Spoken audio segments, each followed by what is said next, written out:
SSC में पढ़ने से ज़्यादा ज़रूरी है कि अवॉइड क्या करना है, ये आपको पता होना चाहिए। यदि आपको ये पता है तो आप एसएससी में बहुत ही जल्दी सिलेक्शन ले लेंगे। आप मानस गुप्ता का एग्जांपल दे सकते हैं। मोटिवेशन फैक्ट्री में उनका ऑलरेडी वीडियो डला हुआ है। वो बिना किसी कोचिंग के उन्होंने ऑलरेडी रैंक 41 लाए हैं। तो 2018 सीजीएल का मैंने डीवी दिया और तब मुझे लगा कि मैं एसएससी के लिए बना हूँ और एसएससी में क्वालिफाई कर सकता हूँ। प्रीवियस ईयर क्वेश्चंस पूरे लगाए हैं। मैंने पिनिकल की बुक जो है अपनी आती है वो 5 बार लगा ली थी एग्ज़ाम के मेंस के पहले। घर आता तो मेरा टाइम वेस्ट होता और मुझे टाइम वेस्ट करना नहीं था। टाइम क्योंकि बहुत कीमती होता है। मैंने 1 साल प्रॉपर सुबह 8 से लेकर के रात को 8 तक तैयारी करी। मेरे दोस्त सब क्वालिफाई हो रहे थे, सब वर्दी में लगे हुए, सब वर्दी पहन के आ रहे थे। कोई ईडी में है, कोई इनकम टैक्स इंस्पेक्टर है, कोई पीओ है, कोई सीपीओ में है। तो ये 2018 का जब मैंने पहला अटैम्प्ट दिया अपना, तो मेरा पहले अटैम्प्ट में मेरे प्री में 143 मार्क्स थे। वहाँ से बाहर निकल रहा था तो मुझे एक आरपीएफ कांस्टेबल ने कहा कि आप एक बहुत अच्छी अपॉर्चुनिटी गंवा चुके हैं, कि आपका ऐसा ही बन सकते थे। तो मैंने उसको उस समय कहा था कि मैं इससे अच्छी अपॉर्चुनिटी लेके आऊँगा और फिर मैं 2021 में इंस्पेक्टर बन के आया। मतलब मेरा मोटिवेशन था कि मुझे वर्दी ही लेनी है, क्योंकि घर वाले भी पूछते थे कि वर्दी का एक थोड़ा सा अलग ही स्वैग होता है। ऊपर से यदि हम सीजीएल 2023 और 2024 के लिए एक्सपीरियंस के लिए बात करें तो सबसे पहले तो आपको पता होगा कि दोस्तों आज का वीडियो स्पॉन्सर किया है ऑलिव बोर्ड ने। ऑलिव बोर्ड जैसा कि आप जानते हो इंडिया का सबसे बड़ा जाने माने टेस्ट प्रिपरेशन प्लेटफॉर्म में से एक है। ऑलिव बोर्ड पे एसएससी प्रिपरेशन के लिए आपको मिलेंगे एग्जाम वाइज कोर्सेज, वो भी हिंदी और इंग्लिश दोनों लैंग्वेज में। इसके अलावा 600 से ज़्यादा mock test, sectional test, GK notes, typing test and other preparation material. इसके अलावा हर शनिवार और रविवार को Oliveboard free all India live mock test भी कंडक्ट करवाता है। तो आज ही ऑलिव बोर्ड ऐप डाउनलोड करिए और अपनी एसएससी प्रिपरेशन को नेक्स्ट लेवल पर ले जाइए। हेलो एंड नमस्कार, स्वागत है आप सभी का एक बार फिर से मोटिवेशन फैक्ट्री के शानदार प्लेटफॉर्म पर। जैसा कि आप सभी लोगों को पता है 2021 एसएससी सीजीएल टॉपर्स की सीरीज़ चल रही है। तो मेरा नाम है अंकित शर्मा और आज की इस सीरीज़ में, आज की इस कड़ी में हमारे साथ मौजूद हैं सोहम लोधी भाई, जिनका भी 2021 में 328वीं रैंक के साथ सिलेक्शन हुआ है और एक्साइज पोस्ट इन्होंने ऑप्ट करी है। तो आज इनकी जर्नी को डिस्कस करेंगे, जानेंगे किस तरीके की इनकी जर्नी रही, किस तरीके से इन्होंने सिलेक्शन लिया, क्या स्ट्रेटजी इनकी रहती थी और किस तरीके से आपको ये गाइड कर सकते हैं, नए एस्पिरेंट्स को क्या मोटिवेशन देंगे, नए एस्पिरेंट्स के लिए क्या गाइडेंस देंगे और अपनी जर्नी से जो इन्होंने मिस्टेक्स करी वो आपको बताएं कि वो मिस्टेक्स नहीं करनी है और बहुत कुछ अपनी इस जर्नी के बारे में शेयर करेंगे। तो इस वीडियो को एंड तक जरूर देखना। अगर चैनल पर नए हो चैनल को सब्सक्राइब कर लेना और आप लोगों के कोई भी क्वेरीज होते हैं आप मुझे डायरेक्ट इंस्टाग्राम पर मैसेज कर सकते हो, उसका लिंक हम डिस्क्रिप्शन में डाल देते हैं, तो आप वहाँ जाके हमें फॉलो भी कर सकते हो। तो सोहम भाई बहुत बहुत शुभकामनाएं आपको इस अचीवमेंट्स के लिए और बहुत बहुत धन्यवाद कि आप हमें अपना कीमती समय दे रहे हो। तो प्लीज़ अपने बारे में ऑडियंस को एक बार अपना शॉर्ट इंट्रो दे दीजिए। मेरा नाम शुभम लोधी है। मैं अभी करंट में 2020 सीजीएल के through income tax TA working हूँ एमपी में और 2021 से 328 ऑल इंडिया रैंक के साथ मैंने एक्साइज इंस्पेक्टर चूज़ किया है। Okay great. अभी अगर आपके बचपन की बात करी जाए, आपकी शुरुआती पढ़ाई लिखाई की बात करी जाए, आप कहाँ पर रहे, कहाँ पर आपकी पढ़ाई लिखाई रही, किस मीडियम से आपकी पढ़ाई लिखाई रही, कैसी पढ़ाई लिखाई रही, उसके बारे में थोड़ा बताओ डिटेल में। मैं एक छोटे से गांव से आता हूं। आपने एमपी में पन्ना ज़िला का नाम सुना होगा, उसके एक छोटे से गांव मूलपारा से आता हूं, जिसके आसपास का एरिया मतलब काफ़ी पुराना है, विकसित उतना नहीं है हमारा ज़िला। तो वहाँ पे लोगों को पता भी नहीं होता है कि एसएससी होती क्या है एक्चुअली में। तो मैंने अपनी जो शुरुआती पढ़ाई है वो गांव के स्कूल से करी है। मेरी मम्मी एक्चुअली में टीचर है और मेरे पापा भी गवर्नमेंट सर्वेंट हैं। तो हमारे घर में थोड़ा मतलब शुरुआत से माहौल था कि हाँ गवर्नमेंट में ही जाना है। तो मैंने अपनी जो 8 तक है, 8 तक अपना मतलब गांव में जो स्कूल होते हैं सरकारी स्कूल, वहाँ से पढ़ाई करी थी। उसके बाद मतलब पापा ने बोला कि यदि तुझे लाइफ में कुछ करना तो थोड़ा आगे बढ़ना है तो बाहर निकलना पड़ेगा। तो फिर मैंने 9th और 10th MP board English medium से किया। मैं 8 तक हिंदी मीडियम में था, मेरे को प्योर हिंदी मीडियम, गांव के स्कूल जो बोल सकते हैं आप। 9th-10th मैंने इंग्लिश मीडियम से किया एमपी बोर्ड में लेकर के।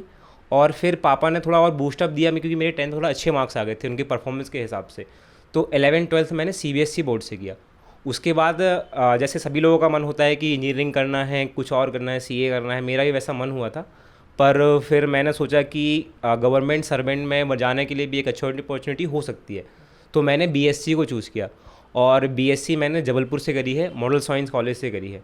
और जैसे ही मेरा ग्रेजुएशन ख़त्म हुआ उसके आखिरी में मैंने थोड़ा बहुत एसएससी के बारे में जाना। एक छोटी सी कोचिंग थी वहाँ पर अपनी महिंद्रा, उसके बारे में थोड़ा सा देखा, 1-2 महीने गया भी कि एसएससी में एक्चुअली में होता क्या, क्या हम वो कर भी पाएंगे या फिर हम कोई और एग्ज़ाम चुनें। तो मैंने वहाँ से एसएससी का थोड़ा बहुत जानकारी ली उसके बाद मेरा ग्रेजुएशन ख़त्म हुआ और फिर मैंने 2018 से तैयारी करना चालू करी। ओके शिवम भाई, तो आप आपकी हम एग्ज़ाम जर्नी की अगर बात कर लें कि आपका पहला अटेम्प्ट कब हुआ एसएससी का, और आपने अपनी इस जर्नी में कौन से एग्ज़ाम आपने दिए, कौन से एग्ज़ाम में आप फेल कर गए और कौन से एग्ज़ाम में आप पास हुए, तो इस जर्नी को थोड़ा डिटेल में बताओ, कब कौन सा अटेम्प्ट हुआ आपका? मैंने जो है कि सबसे पहले अपने जो लाइफ में एग्ज़ाम जो क्वालिफाई किया था वो किया था आरपीएफ एसआई का। उस समय मैं सीजीएल की तैयारी ही कर रहा था, पर मैं जबलपुर में लाइब्रेरी ज्वाइन करी हुई थी, तो उस समय अपॉर्चुनिटी अच्छी आई कि आरपीएफ एसआई एक अच्छी जॉब होती है। तो उसमें मैंने एग्ज़ाम दिया और मेरा क्वालिफाई हो गया। तो क्वालिफाई हो गया, उसके लिए मुझे फ़िज़िकल के लिए जाना पड़ा। तो फिज़िकल में गया तो उससे पहले मैंने कभी ज़िंदगी में रनिंग वनिंग नहीं करी थी। फिर मैंने रनिंग भी स्टार्ट करी 1-2 महीने वहाँ जबलपुर में। उसके बाद मैं रनिंग में क्वालिफाई हो गया, पर अनफॉर्चुनेटली आज ही मुझे डेट याद है कि 23 मार्च को हमारा फिज़िकल था भुसावल में, क्योंकि भोपाल जोन का भुसावल में होता है। तो भुसावल महाराष्ट्र में मेरा था और जस्ट 3 दिन पहले मेरे जो पैर में है वो क्रैम्प आ गया था, क्योंकि मैं हाई जंप की ज़्यादा प्रैक्टिस कर रहा था, इसके क्रैम्प आ गया था। तो उस कारण से जबकि मैं फिर भी फिज़िकल में गया, डॉक्टर ने तो मुझे मना किया था, पर मैं फिर भी गया। मैंने मतलब रनिंग भी क्वालिफाई करी, पर मैं वहाँ हाई जंप में रह गया। जब मैं वहाँ से बाहर निकल रहा था तो मुझे एक आरपीएफ कांस्टेबल ने कहा कि आप एक बहुत अच्छी अपॉर्चुनिटी गंवा चुके हैं, कि आपका ऐसा ही बन सकते थे। तो मैंने उसको उस समय कहा था कि मैं इससे अच्छी अपॉर्चुनिटी लेके आऊँगा, और फिर मैं 2021 में इंस्पेक्टर बन के आया। हो सकता है यदि मैं वहाँ पर एसआई बन जाता तो आज मैं यहाँ नहीं पहुँच पाता। तो ये मेरा थोड़ा सा आरपीएफ एसआई का रहा। फिर मेरे पापा जी ने कहा कि तुम फिजिकल के चक्कर में मत पड़ो, तुम अपना एसएससी ही कंटिन्यू करो। हालांकि मेरी मम्मी की ख्वाहिश थी कि मैं टीचर बनूं, क्योंकि उनको टीचर हैं तो उनको कंफर्ट लगता है कि टीचर एक बहुत अच्छी जॉब है, पर मुझे उनके हिसाब से थोड़ा अपनी लाइफ चुननी थी। तो मैंने एसएससी के बारे में फिर पूरा ज़्यादा चालू किया और अपनी तैयारी पूरी चालू कर दी। 2018 का पहला अटैम्प्ट दिया मैंने। 2018 का जब मैंने पहला अटैम्प्ट दिया अपना, तो मेरा पहले अटैम्प्ट में मेरी प्री में 143 मार्क्स थे। और फिर मुझे ज़्यादा मेंस के बारे में पता नहीं था, क्योंकि जनरली पता नहीं होता है उतना हमको। तो मैंने मेंस दिया, मॉक वॉक्स नहीं लगाए थे, तो उस कारण से मेरा मेंस उतना अच्छा नहीं हुआ था। और फिर मुझे हालांकि डीबी में जाने तक का चांस मिला। तो मेरी लाइफ में जो पहला मैंने डीबी दिया था वो दिया था, दूसरा डीबी दिया था आरपीएफ के बाद, वो दिया था इसका अपना सीजीएल का। तो 2018 सीजीएल का मैंने डीवी दिया, और तब मुझे लगा कि मैं एसएससी के लिए बना हूँ और एसएससी में क्वालिफाई कर सकता हूँ। फिर मैंने 2018 का अटैम्प्ट के बाद 2019 के लिए तैयारी चालू हुई। लॉकडाउन आ गया, लोग घर चले गए, परेशान हो गए, लोगों को लगा क्या करें क्या नहीं करेंगे। पर मैंने अपने अंदर वो मोटिवेशन जारी रखा कि मैं किसी को बोल के आया हूँ, किसी कांस्टेबल को बोल के आया हूँ कि मैं उससे अच्छी अपॉर्चुनिटी लेके आऊँगा। तो मैंने उस जर्नी को भी कंटिन्यू किया कि एक माइंड में मेरे थॉट था कि मुझे वो क्वालिफाई करना ही करना है। तो 2019 में जब लोग लॉकडाउन में परेशान थे, मैं घर में पढ़ाई करता था। मैं जनरली मॉर्निंग में पढ़ना प्रेफर करता हूँ और मॉर्निंग में उठना पसंद करता हूँ। मैं जनरली घर में जब था तो जनरली 5:30 पे हम उठ जाते, क्योंकि गाँव में तो जल्दी उठ जाते हैं। तो 5:30 पे मैं उठ जाता था, फुटबॉल खेलने जाता था। उस समय हमने थोड़ा सा ग्रुप बना लिया था, और उसके बाद मैं सुबह से शाम तक पढ़ाई करता था। घर में मेरी मम्मी जो है खाना मेरी लग रखती थी रूम पे कि तुम खा लो अपना और पढ़ लो। तो 2019 के लिए मैं प्रिपेयर हो गया। दिवाली के बाद हमारा एग्ज़ाम था, मैंने अच्छी खासी मेहनत करी। और उसके बाद क्या हुआ कि मेरा जो एग्ज़ाम है वो 2019 का 18 नवंबर की शिफ्ट, आपको पता होगा मैथ्स वाली, वो मेरी फंस गई। तो मेरे मैथ्स में 195 मार्क्स थे उस समय। तो 2 क्वेश्चन गलत होने से मुझे लगभग 25 नंबर का नुकसान हुआ, और उस कारण से मुझे मेरी पोस्ट छीन गई, क्योंकि ओबीसी का जो कट ऑफ है उस समय 616 गया था और मेरे 612 नंबर थे। तो मैं हो सकता था कि उस समय ही एक्साइज बन जाता, पर वो मुझे नहीं मिला। फिर मैंने फिर भी हार नहीं मानी और मैंने कंटिन्यू किया अपनी जर्नी को। फिर मैंने 2020 का एग्ज़ाम दिया, और 2020 में मैंने सोचा कि अब मुझे कुछ अलग से करना चाहिए। तो मैंने आभास सर का कोर्स परचेज़ किया मैथ्स के लिए। और लिटरली बताऊं तो हालांकि 2018 में भी मैंने सोचा था कि आभास सर का कोर्स परचेज़ करना चाहिए, पर उस समय मैंने उनके बारे में ज़्यादा नहीं जाना था। तो मैंने उनको थोड़ा सा नहीं देखा कि नहीं करना चाहिए नहीं करना चाहिए। पर जब मेरा थोड़ा फेलियर हुआ कि नहीं मुझे करना ही चाहिए, मतलब मैं ओवर कॉन्फिडेंट ना रहूं, तो मैंने उनका कोर्स लिया और अच्छे से मैथ्स की पढ़ाई करी। उसके बाद मैंने 2020 का अटेम्प्ट दिया, मेरे 546 नंबर थे। मुझे एक्साइज साउथ मिल रहा था और प्रिवेंटिव ऑफिसर मुंबई मिल रहा था। हालांकि आजकल प्रिडिक्शन हो जाता है, पर मुझे थोड़ा होम सिकनेस है, इस कारण से मैंने अपना होम स्टेट चुना और काफ़ी दोस्तों की मदद ली अपनी प्रेफरेंस भरने पे। तो फिर मैंने टीए लिया, इनकम टैक्स टीए। और फिर मैंने जब हालांकि 1 साल जो बीच में मेरा टाइम था 2019 के बाद जो पेपर दिया था, तो 1 साल लगातार 2 मेंस हुए थे 2 महीने के अंतराल में। तो मैंने लगातार 2 मेंस दिए, 2020 और 2021। 2021 के मेंस में मैं 328 रैंक के साथ अभी एक्साइज इंस्पेक्टर हूँ। आप लाइब्रेरी में पढ़ाई करते थे, फिर लॉकडाउन लग गया, उसके बाद आप घर पे पढ़ाई करते थे, तो आपका रूटीन कैसे रहता था, कितने घंटे आप पढ़ाई करते थे? मैं जनरली सुबह बताया आपको कि उठ जाता हूँ जल्दी। तो जैसे जबलपुर में जब मैंने पढ़ाई करी लाइब्रेरी में, वो 1 साल जो मेरा पीरियड था, जो मेरी लाइफ का सबसे गोल्डन पीरियड था पढ़ाई के लिए, तो मैं सुबह उठ जाता था अपना 6 बजे। 7:30 से 8 बजे मैं लाइब्रेरी पहुंच जाता था। उस 8 बजे के बाद नहा वहाँ के जाता था प्रॉपर, और मेरे भैया ने और भाभी ने बहुत मदद की इस मामले में। मेरे भैया टिफ़िन लाते थे, लाइब्रेरी दे जाते थे, क्योंकि घर आता तो मेरा टाइम वेस्ट होता और मुझे टाइम वेस्ट करना नहीं था। टाइम क्योंकि बहुत कीमती होता है। मैंने 1 साल प्रॉपर सुबह 8 से लेकर के रात को 8 तक तैयारी करी अपनी लाइब्रेरी में जाके। पर मेरी थोड़ा लाइफ में एक गोल्डन रूल रहा है कि मैंने वीक में 6 दिन पढ़ाई करी है। संडे को मैंने आज तक पढ़ाई नहीं करी है। संडे को मैंने अपना चिल किया, दोस्तों से मिला, मूवीज़ देखी, सब कुछ किया अपनी लाइफ में, लेकिन 6 दिन मैंने वो अपनी ईमानदारी से पढ़ा है, ताकि मैं सेटिस्फाई रहूँ कि मैंने 6 दिन पूरी मेहनत से पढ़ा है, और उस 6 दिन का मुझे लगता है कि आज मुझे रिजल्ट मिला है कि मैं इतनी अच्छी रैंक लेके पास आउट हुआ। अभी आपने दोस्तों की बात करी, आपने संडे के बारे में बताया कि आप चिल करते थे, घूमते थे, और बहुत सारे एस्पिरेंट्स इसको आप जैसे आप डेडिकेटेड तो आप भी थे, आपने 1 साल लगातार इतनी मेहनत करी। बहुत सारे एस्पिरेंट्स इसको दिल पे ले जाते हैं और फिर वो सबसे कटने लगते हैं। जैसे फैमिली फंक्शंस हो गए, वहाँ जाना बंद कर देते हैं, बहुत सारे दोस्तों से बात करना बंद कर देते हैं, फिर वो अकेले पड़ जाते हैं, डिमोटिवेट, डिप्रेशन में आने के बहुत चांसेस हो जाते हैं। तो आप ये बताइए कि फ्रेंड्स का कितना रोल होता है इस जर्नी में, और किस तरीके से इन चीज़ों को मैनेज किया जा सकता है, जैसे कि आपने बहुत अच्छी तरीके से इस चीज़ को मैनेज किया। फ्रेंड्स का, फैमिली का आपकी जर्नी में सबसे बड़ा इंपॉर्टेंट रोल होता है। यदि आपने अपने घर वालों को अवॉइड करना शुरू कर दिया तो मुझे नहीं लगता कि आप कुछ कर पाओगे, क्योंकि घर वाले ही आपकी जर्नी में आपका मोटिवेशन बनते हैं, आपको हर पॉइंट पे साथ देते हैं। यदि आप डिप्रेस हो रहे हो तो आपको वो पुशअप करते हैं कि नहीं नहीं तुम कर सकते हो, तुम करो, और फिर बोलते भी है कि चलिए कुछ नहीं हुआ तो तुम टेंशन नहीं लो, हम हैं तुम्हारे साथ। सेम दोस्तों के साथ जाता है। एक दोस्त ही है जो आप चुन सकते हो, आप परिवार तो नहीं चुन सकते पर आप दोस्त चुन सकते हो। तो आप अपना फ्रेंड सर्कल में तो ऐसा चुनो जो आपको लगे कि हाँ ये मेरे हिसाब से है, क्योंकि भाई बहुत से लोगों का कैलिबर अलग अलग होता है, कई डिफरेंट टाइप के होते हैं। तो आपके ग्रुप ऐसा होना चाहिए जो आपको मैच करे, जो आपको मोटिवेट करे। तो मैं जितने मेरे दोस्त सेलेक्टेड थे, हम कॉलेज में 3 दोस्त थे, और उन 3 दोस्तों में से एक शिवम जायसवाल, अनमोल जैन है। एक शिवम जायसवाल है, वो एक्साइज इंस्पेक्टर है, और अनमोल जैन सीपीओ में सब इंस्पेक्टर है। हम तीनों लाइफ में मतलब साथ निकले थे कॉलेज से, और साथ ही तीनों का सपना था। तीनों ने साथ साथ लाइब्रेरी अपनी शुरू की थी जर्नी, और तीनों का लगभग 2 से 3 महीने के अंतराल में तीनों का सिलेक्शन हुआ है। तो मेरे दोस्त थोड़ा ऐसे थे। उसके बाद फिर मेरे और दोस्त बने, समर जैन जो ईडी में हैं, सूरज ओझा हो गए, आपके आयुष हो गया, प्रतीक हो गए, ये सब थे। इन्होंने सब ने मुझे बहुत मोटिवेशन दिया। इवन आयुष ने मुझे ये भी कहा कि तेरी यदि इंग्लिश थोड़ा सा वीक है, इंप्रूव नहीं भी हो रही है, तो मैं तेरे को अपना द हिंदू का सब्सक्रिप्शन देता हूँ, तू उससे पढ़, मैं दे रहा हूँ तेरे को परचेज़ करके, तू उससे पढ़। तो मतलब दोस्त जो हैं आपकी हर एक स्टेप में आपकी मदद करते हैं। अभी अगर आपकी तैयारी की बात करें, उससे पहले मैं आपकी पोस्ट के बारे में जानना चाहूँगा। जिस तरीके से आप काफ़ी एक्साइटमेंट में बता रहे थे ऑफ कैमरा कि आपने एक्साइज लिया है और आपको बहुत पसंद है, तो एक्साइज इंस्पेक्टर में ऐसा क्या आपको दिख रहा है उस पोस्ट में कि आपको इतनी पसंद क्यों है? क्या वर्दी का ये राज है या फिर कुछ और वो है? क्योंकि बहुत सारे बच्चे पोस्ट ऑप्ट करने में भी दिक्कत परेशानी झेलते हैं, फिर बाद में और अटैम्प्ट देते हैं कि हमें पोस्ट चेंज करना है। तो इसके बारे में थोड़ा बताओ, एक्साइज में ऐसा क्या है? वर्दी का चाम तो है ही, वो तो नो डाउट है। वर्दी क्योंकि आपको, आप मतलब किसी भी, मतलब आप बॉडी फिटनेस कुछ भी हो, पर आपके यदि बॉडी में वर्दी होती है ना, तो आपका एक अलग ही चाम झलकता है। एक तो वो आपका मतलब मेरा मोटिवेशन था कि मुझे वर्दी ही लेनी है, क्योंकि घर वाले भी पूछते थे कि वर्दी का एक थोड़ा सा अलग ही स्वैग होता है, तो एक वो रीज़न था। ऊपर से दूसरा ये है मेरा मोटिवेशन कि मेरे जो भोपाल जोन में हैं, जो मुझे जोन अपना लेना है, तो उस जोन में मेरे 8 से 9 दोस्त जो हैं वो इंस्पेक्टर हैं ऑलरेडी।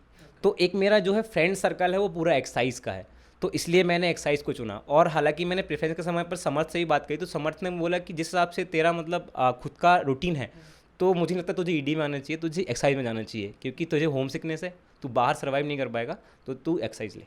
ओके, अभी आपकी पढ़ाई पर वापस लौटते हैं, शुरुआती दिनों पर जाते हैं। जैसा कि आपने बताया कि आप महिंद्रा में कुछ गाइडेंस आपने वहाँ से लिया, फिर आपने ऑफलाइन कोचिंग नहीं करी, सब आपने ऑनलाइन ही पढ़ा।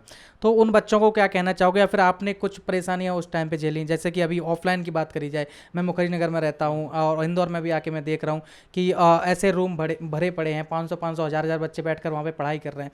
तो आपको क्या लगता है कि ऑफलाइन और ऑनलाइन में क्या डिफरेंस है, और ऑनलाइन में क्या अच्छे से तैयारी हो सकती है? ऑफलाइन ऑनलाइन में इतना डिफरेंस है कि ऑफलाइन में क्या होता है कि आप कोचिंग जाते हो, आपका सपोज़ 2 घंटे का लेक्चर है, उस 2 घंटे में आपका जो आपको टाइम एक्चुअली में आपको जो प्रोडक्टिव मिलता है, आपको जो टाइम मिलता है वो आधे घंटे का मिलता है। वहीं हम ऑनलाइन का कंपेरिजन करें तो यदि आप 2 घंटे पढ़ते हो तो आपको 2.5 घंटे का आउटपुट मिलता है। ये ऑनलाइन और ऑफलाइन में सबसे बड़ा डिफरेंस है।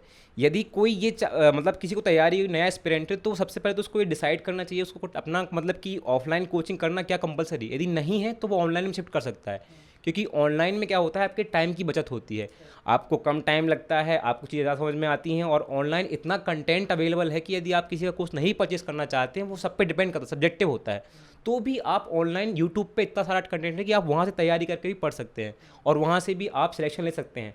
आप मानस गुप्ता का एग्जांपल दे सकते हैं, मोटिवेशन फैक्ट्री में उनका ऑलरेडी वीडियो डाला हुआ है, वो बिना किसी कोचिंग के उन्होंने ऑलरेडी रैंक 41 लाए हैं। तो ऐसा कुछ है नहीं कि जन कंपलसरी है कि आप कोचिंग ही जाएं या कुछ करें, आप पर बस ये कि सिलेक्टिव पढ़ना है हमको, क्योंकि आपको पता है कि कोर्स तो आपका बहुत सारा है, पर यदि आप सिलेक्टिव पढ़ रहे हो ना, तो आपका सिलेक्शन बहुत जल्दी हो जाएगा। अभी आपका सिलेक्शन हो गया है और मैं लगातार सिलेक्टेड कैंडिडेट के इंटरव्यू करता हूं, और आपको क्या लगता है कि इस एग्ज़ाम में बहुत भीड़ है? जैसे कि लाइब्रेरी में हम बैठे हुए हैं, यहाँ भी बहुत सारे बच्चे पढ़ाई कर रहे हैं, लेकिन कुछ चुनिंदा लोगों के सिलेक्शन होते हैं। मुखर्जी नगर में भी लाखों छात्रों की भीड़ है, कोई घर से भी पढ़ रहे हैं, बहुत सारी इतनी भीड़ है। तो आपको क्या लगता है कि जो सिलेक्ट होते हैं कैंडिडेट, उनकी ऐसी क्या खूबियाँ हैं, ऐसी क्या उनकी चीज़ें हैं उनके अंदर कि वो सिलेक्शन पा लेते हैं, और जो बच्चे और तैयारी कर रहे हैं वो नहीं ले पाते? इसका एक सबसे बड़ा रीज़न मैं ये कहूँगा कि एग्ज़ाम ओरिएंटेड अप्रोच।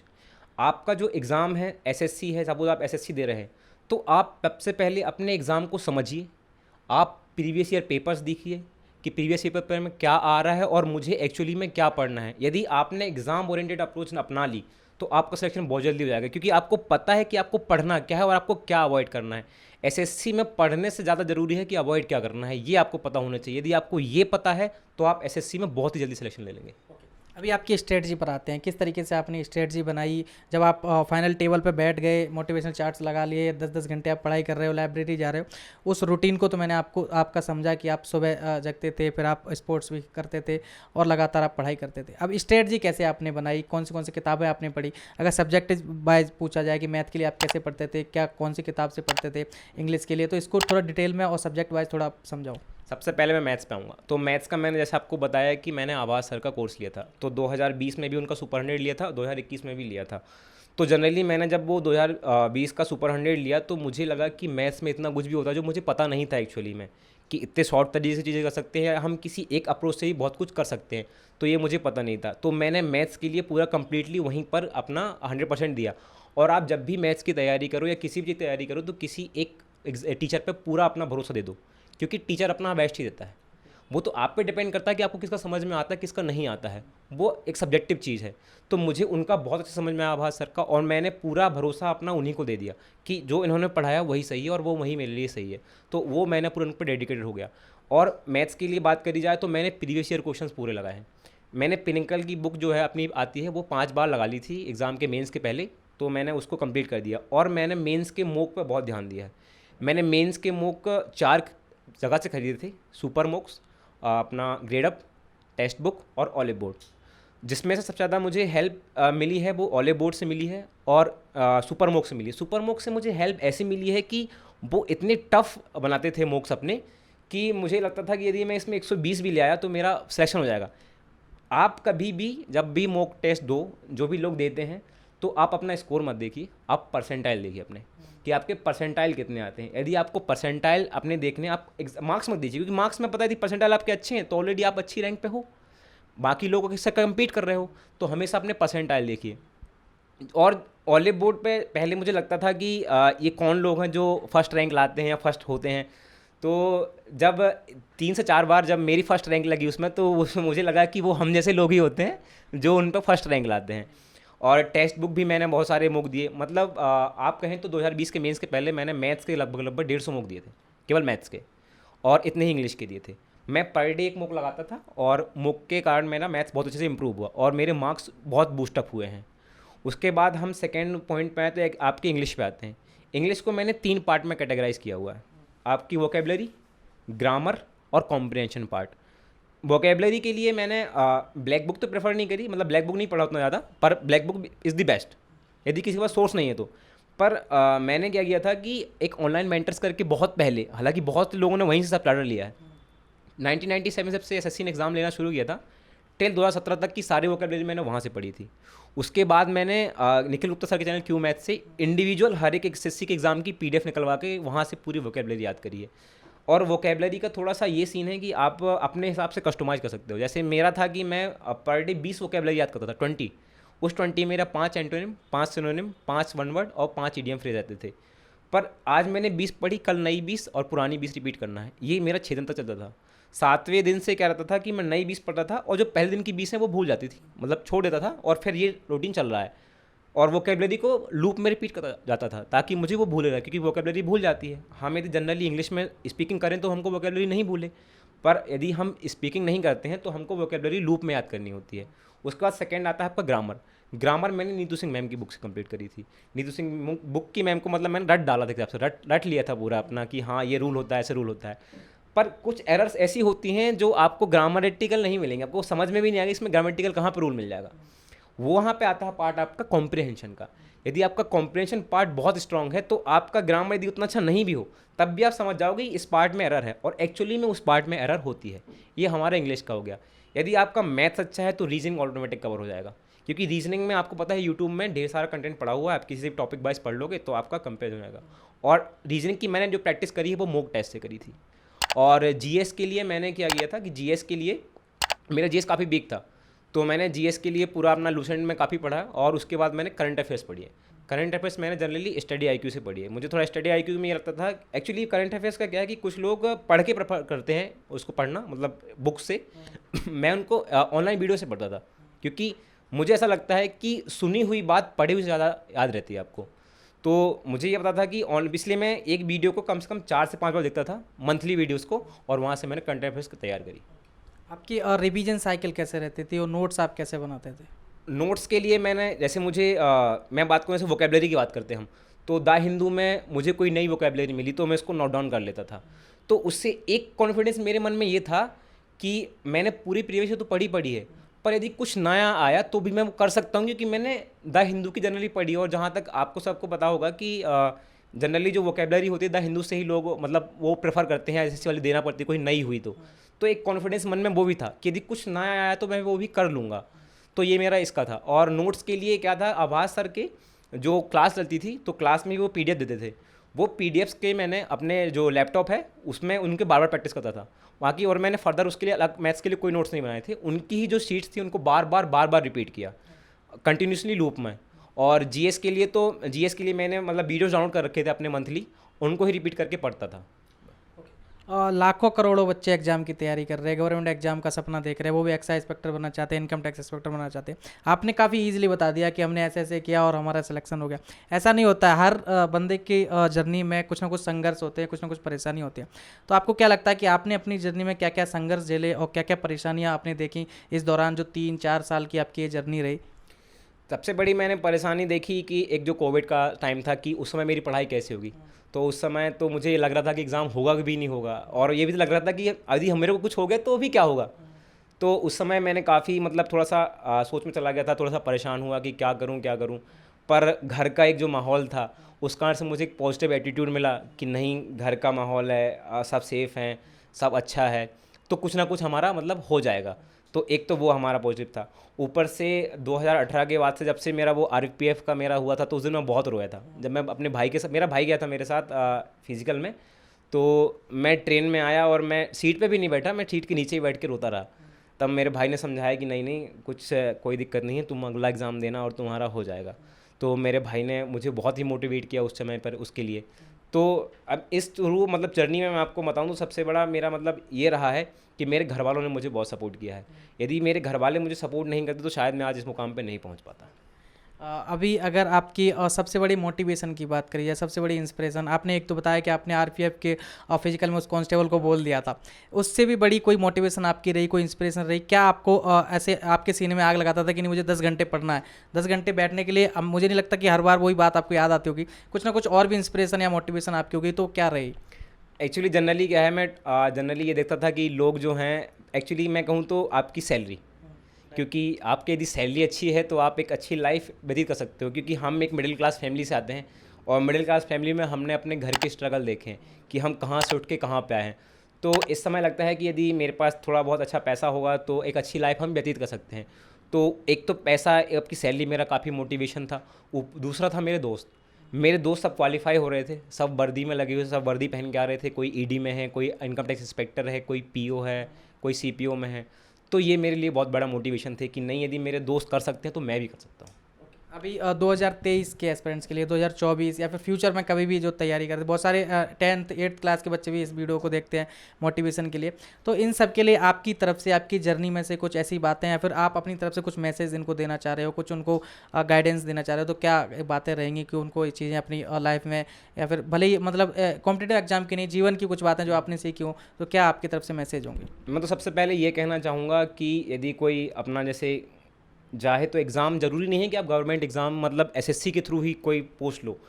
आपके फील्ड में लोगों को बहुत सारी चीज़ें नहीं पता हैं जो होती हैं। मतलब यदि कोई जैसे बीएससी कर रहा है तो उसको नहीं पता कि बीएससी में और आगे क्या अपॉर्चुनिटी हो सकती है। तो सबसे पहले तो आप अपने अंदर के कैलिबर को झाँको, उसको देखो कि आप एक्चुअली में करना क्या चाहते हो और आप कर क्या रहे हो। यदि आप यूपीएससी की तैयारी करना चाहते हो और आप एसएससी कर रहे हो तो वो दोनों अलग अलग डिफरेंट फील्ड हैं।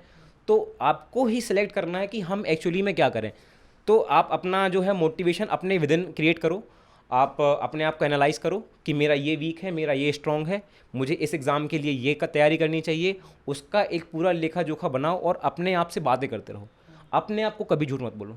आप जिस चीज़ में वीक हो तो वीक हो, उसको छुपाओ नहीं। लोगों को बताओ कि हाँ मैं वीक हूँ तो वीक हूँ, उसको मैं स्ट्रॉन्ग करूँगा अपना।